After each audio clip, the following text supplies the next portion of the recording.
ચૂંટણી પંચ દ્વારા એસઆઈઆરના કાર્યક્રમ લોકશાહીના પર્વને મજબૂત બનાવવા છેલ્લા 21 દિવસથી બીએલઓ નિષ્ઠાપૂર્વક રાત દિવસ એક કરી પોતાની કામગીરી નિભાવી રહ્યા છે, ત્યારે રાજ્યના નાયબ મુખ્યમંત્રી હર્ષ સંઘવી દ્વારા તમામ લોકો વતી દરેક બીએલઓનો આભાર માનવામાં આવ્યો હતો. લોકશાહીના પર્વને વધુ મજબૂત બનાવવા માટે એસઆઈઆરની પ્રક્રિયામાં છેલ્લા 21 દિવસથી જે બીએલઓએ રાત દિવસ મહેનત કરી છે, પરિવારની નાની મોટી તકલીફોને બી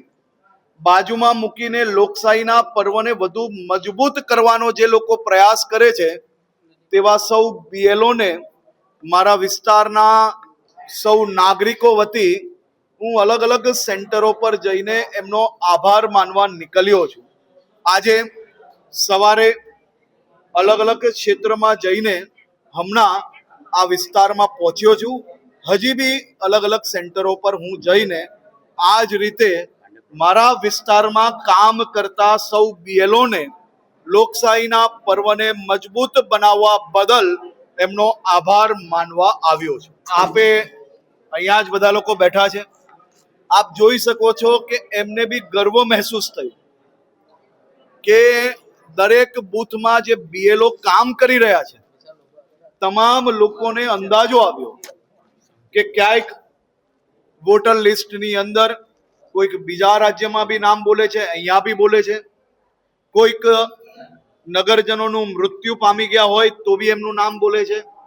તો આવા નામોનું શુદ્ધિકરણ કઈ રીતે થઈ શકે